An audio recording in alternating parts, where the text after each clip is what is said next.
हाँ चलो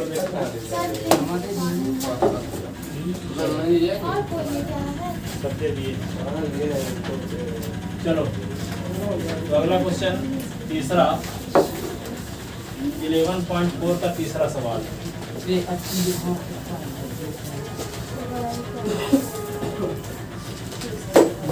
तीसरा सवाल ये है, ध्यान करोगे, एक धातु की गेंद का व्यास, धातु की एक गेंद का व्यास, धातु की गेंद का व्यास, धातु की एक गेंद का व्यास दिख ना रहा, बोल भी तो रहे हैं, 4 व्यास 2r बराबर 4.2 सेंटीमीटर।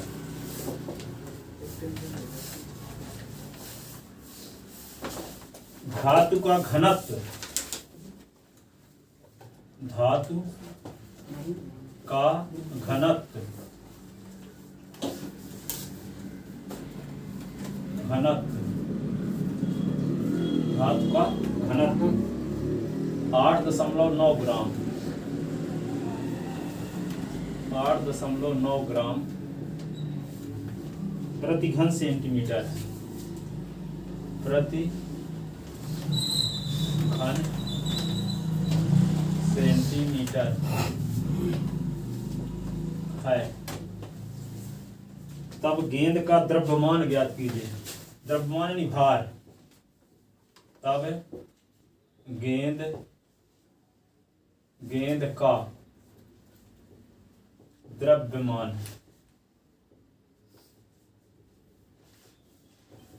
ज्ञात, द्रव्यमान ज्ञात, द्रव्यमान ज्ञात करना। द्रव्यमान यानी भार, वजन, इसको बनाने में कितना द्रव्य लगा, ठीक है। द्रव्यमान यानी भार। क्या करोगे, सबसे पहले इसका आयतन निकालोगे। आयतन में जो इसका रेट दिया गया है 8.9 ग्राम प्रति घन सेंटीमीटर, तो कहोगे 1 घन सेंटीमीटर का वजन 8.9 ग्राम है, इसलिए जो इसका टोटल आयतन आएगा उतने घन सेंटीमीटर का वजन आ जाएगा। वजन को ही द्रव्यमान कहते हैं, भार, ठीक है। तो क्या निकालोगे, पहले 2r दिया, व्यास दिया, तो त्रिज्या निकाल लोगे। और त्रिज्या निकालोगे तो गेंद का क्या आ जाएगा, आयतन। गेंद के आयतन का क्या सूत्र है, 4/3 पाई r क्यूब, ठीक है। तो क्या लिखोगे, 2r बराबर, क्योंकि 2r बराबर 4.2 सेंटीमीटर, तो r बराबर 4.2/2 सेंटीमीटर, ठीक है। तो r बराबर क्या होगा, 2.1 सेंटीमीटर। तो r बराबर इसका दशमलव हटाओगे तो क्या आएगा, 21/10, 5 दूना 10, अब कहाँ से कटेगा, 21/10 रहेगा, है ना, 21/10। अब धातु की गेंद का द्रव्यमान, गेंद का द्रव्यमान 4/3 पाई r क्यूब, 4/3 पाई 22/7। r की वैल्यू क्या, 21/10 का क्यूब, 4/3 22/7, 21/10, 21/10, 21/10, ठीक है। 7 तरीके 21, 3 कट गया। अब यहाँ पे क्या होगा, ये कट जाएगा ना, ये 2 से काट दो, यहाँ 2 आएगा तो यहाँ 5 आएगा। अब ये 2 काट दो तो फिर से 5 आएगा, 2 पंचे 10। अब क्या होगा, ये 22 को भी काट सकते हो, तो यहाँ 11 आ जाएगा, तो यहाँ 5 आ जाएगा, ठीक है। अब क्या बचा, 11 गुणे 21 गुणे 21 बटे 25 पंचे 125,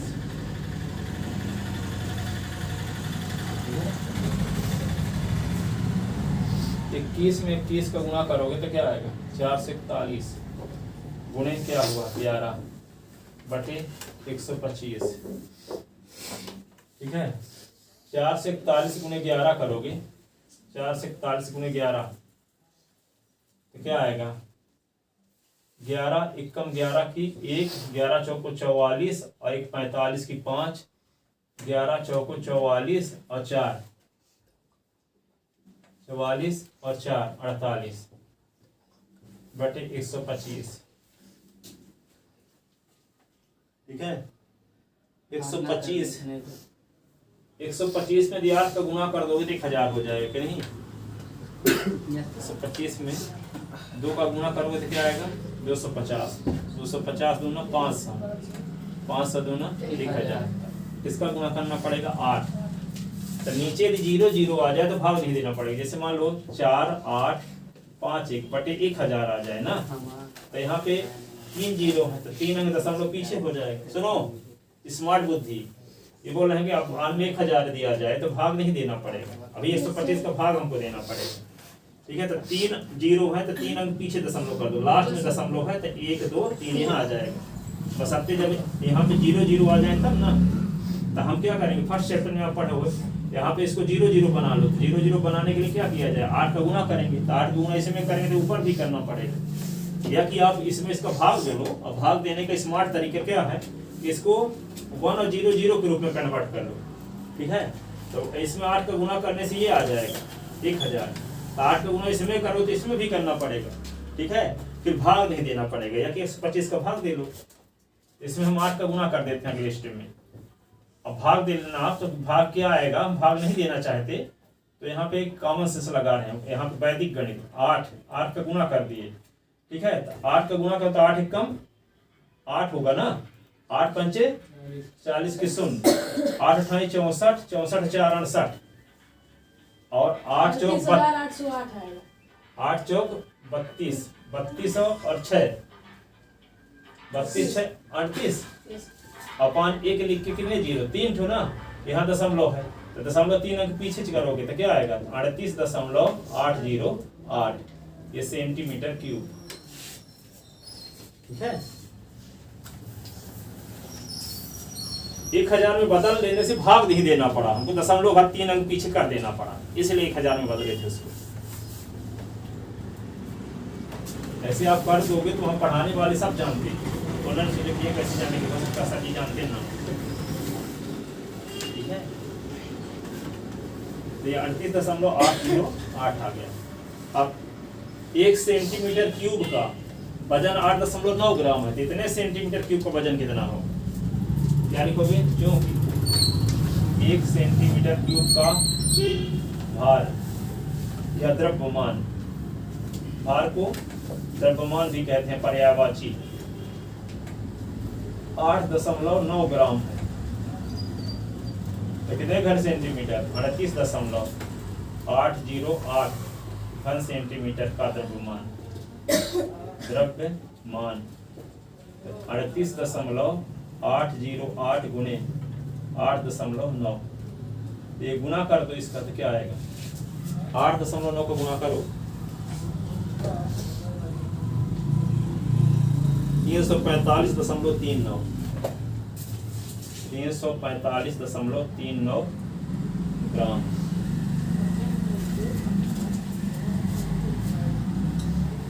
इतना आएगा भाई इसका द्रव्यमान। अतः गेंद का द्रव्यमान, अतः गेंद का द्रव्यमान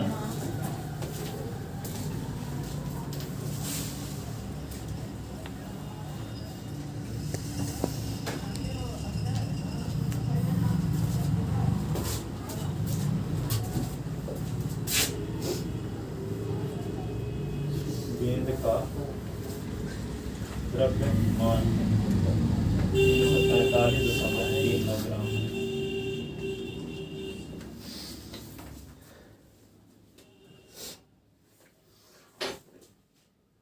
अभी दो ठो नहीं लौटी गांव से,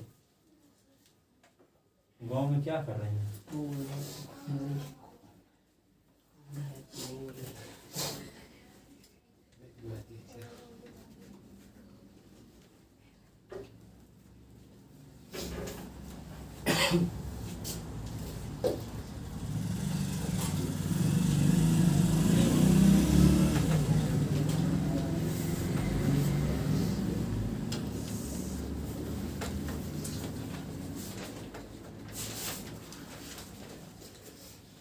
अब देखो चंद्रमा का व्यास पृथ्वी के व्यास का 1/4 है। चंद्रमा के आयतन और पृथ्वी के आयतन का अनुपात ज्ञात करना। चंद्रमा के आयतन और पृथ्वी के आयतन का अनुपात या भिन्न, अनुपात या भिन्न, अनुपात में तो भिन्न ही प्राप्त होगा। तो उसमें बक पृष्ठ का अनुपात निकाले, वहां निकाले थे, एक क्वेश्चन पहले भी था उसमें बक पृष्ठ का अनुपात निकाले थे, यहाँ आयतन का अनुपात निकाले। तो देखो क्वेश्चन नंबर कौन सा ये चौथा हमेशा आता है क्वेश्चन, ठीक है ना। चंद्रमा का द्रव्यमान क्या लिखा है, चंद्रमा का व्यास, चंद्रमा का व्यास, चंद्रमा का व्यास पृथ्वी के व्यास का, पृथ्वी के व्यास का 1/4 है।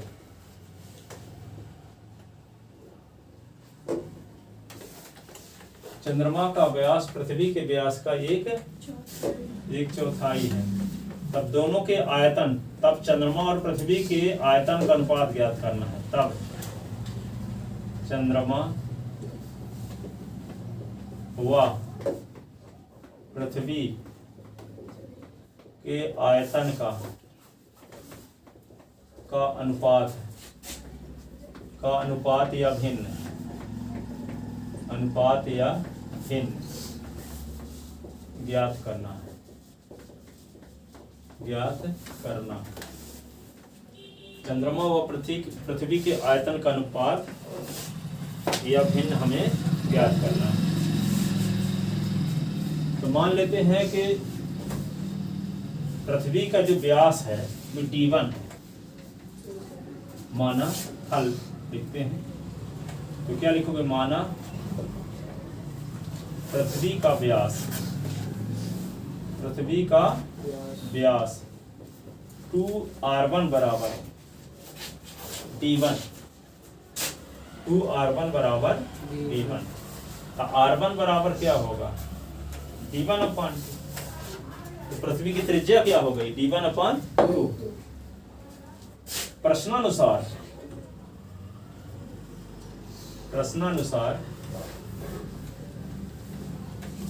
चंद्रमा का व्यास, चंद्रमा का व्यास 2r2 बराबर पृथ्वी के व्यास का 1/4 ना, D1/2। पृथ्वी का व्यास क्या माने है, D1। तो D1 के 1/4 हिस्सा है किसका, चंद्रमा का व्यास। चंद्रमा का व्यास बराबर क्या होगा, 2 गुणे त्रिज्या। तो मान लेते हैं चंद्रमा की त्रिज्या r2 है, 2 गुणे r2 बराबर क्या हो जाएगा, चंद्रमा का व्यास। और चंद्रमा का व्यास पृथ्वी के व्यास का 1/4 है, तो पृथ्वी का व्यास माने D1 है, तो D1 का 1/4 हिस्सा क्या हो जाएगा, चंद्रमा का व्यास। D1 का 1/4 हिस्सा क्या होगा, चंद्रमा का व्यास। और चंद्रमा के व्यास को दर्शाए किससे है, 2r2 से, क्योंकि व्यास बराबर 2 गुणे त्रिज्या होता है, जहां r2 क्या है, चंद्रमा की त्रिज्या। तो 2r2 बराबर D1/4। तो r2 बराबर क्या होगा, D1/4 गुणे 2, ये 2 को उधर ले जाने बटे में हो जाएगा।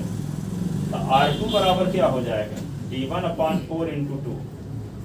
तो r2 बराबर क्या हुआ, D1/8। अब हम क्या निकालें, चंद्रमा का आयतन और पृथ्वी का आयतन। तो चंद्रमा का आयतन,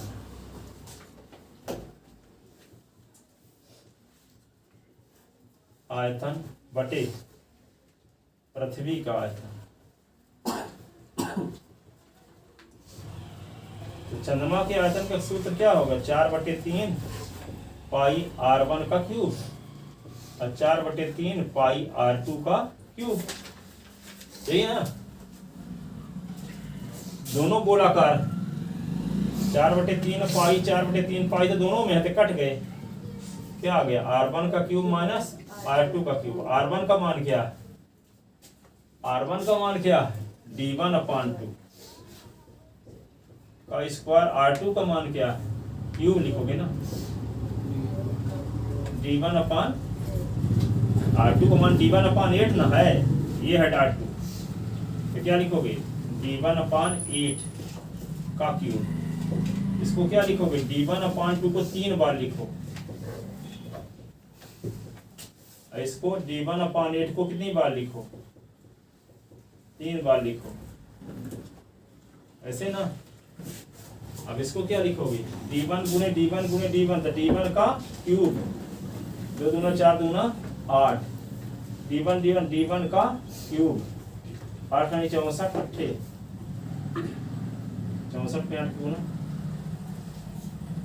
64 गुणे 8 लिख दो। अब क्या करोगे d1 का क्यूब अपॉन 8 और इसको भागे लिख दो, d1 का क्यूब बटे 64 गुणे 8। अब भागे गुणे में बदलोगे तो d1 का क्यूब बटे 8, 64 गुणे 8 बटे d1 का क्यूब, d1 का क्यूब कट गया, 8 8 ही कट गया, तो 64 बटे 1 बचा, 64 बटे 1।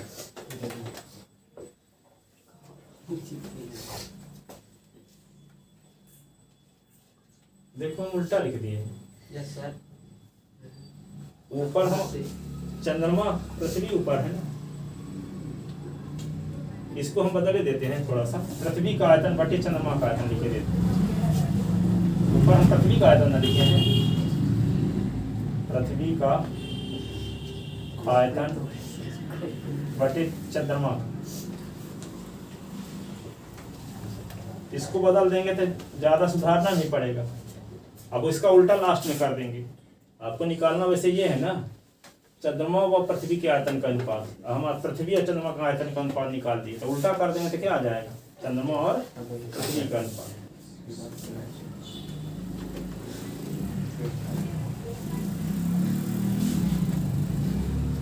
देखो यहाँ पे आ गया पृथ्वी का आयतन बटे चंद्रमा का आयतन, तो क्या होगा 1/64/1 आया है ना। अब इसको उल्टे क्रम में लिख दो, ठीक है, इधर बदल इधर बदलना पड़ेगा। क्या होगा चंद्रमा का आयतन बटे पृथ्वी का आयतन, बटे में लिखिए इधर। कहाँ ये बटे ना है ये वाला, और बटे को फिर भागे बना दिए, बटे बटे था तो आप कंफ्यूज हो जाते। तो d1 का क्यूब अपॉन 8 भागे यहाँ बना दिए, फिर d1 का क्यूब अपॉन 64 गुणे 8, अब भागे गुणे में बदलेंगे तो उल्टा हो जाएगा। Yes sir. अभी पचमा छठमा पढ़े होगे ना अच्छे से, भाग को गुणे में बदलते हैं तो उल्टा होता है। यस सर, 8वीं में था सर। तो 64 गुणे 8, यहाँ d1 का क्यूब ये कट गया, 8 8 कट गया, 64/1 आ गया। तो हम ये किसका आया है अभी, पृथ्वी का आयतन बटे चंद्रमा का आयतन, तो उल्टा कर दिए फिर इसी का, तो चंद्रमा का ऊपर कर दिया, पृथ्वी का, तो इसका भी उल्टा करना पड़ेगा। 64/1 है, क्या करना पड़ेगा 1/64। यही पूछना, यही निकालना था। चंद्रमा की आयतन और पृथ्वी के आयतन का भिन्न 1/64 होगा।